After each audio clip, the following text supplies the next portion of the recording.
घना जंगल जिसमें सालों से सुनसान पड़ी एक पुरानी हवेली खड़ी है। हवेली की टूटी हुई खिड़कियां, जंग लगे गेट और लटके हुए पेड़ की शाखाएं डरावना माहौल बना रही हैं।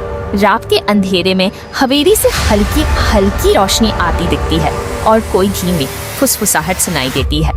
चार दोस्त अमन, रीना, समीर और प्रिया अद्भुत रोमांच की तलाश में इस हवेली में आते हैं। अमन सबसे साहसी है जबकि प्रिया डरपोक है। जैसे ही वे हवेली का दरवाजा खोलते हैं, अंदर का अंधेरा उन्हें निगलने लगता है। किसी के कदमों की आहट सुनाई देती है, लेकिन चारों को लगता है कि यह सिर्फ उनका भ्रम है।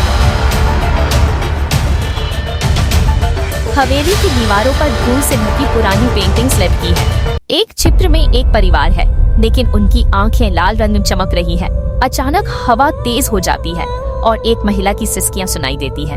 प्रिया डर कर पीछे हटती है, लेकिन तभी पेंटिंग का चेहरा हिलता हुआ दिखता है।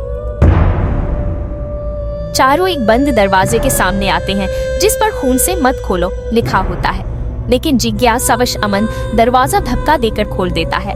अंदर एक टूटी चारपाई, कुछ पुराने खिलौने और एक दर्पण रखा होता है। जैसे ही रीना दर्पण में देखती है, उसे अपने पीछे वही सफेद साड़ी वाली महिला दिखती है। वह चीखती है और कमरे का दरवाजा। तभी हवा में एक महिला की आत्मा उभरती है जिसकी आंखों से खून बह रहा है। वह कांपती आवाज में कहती है, तुमने मेरी नींद तोड़ी है, अब तुम कभी चैन से नहीं रहोगे।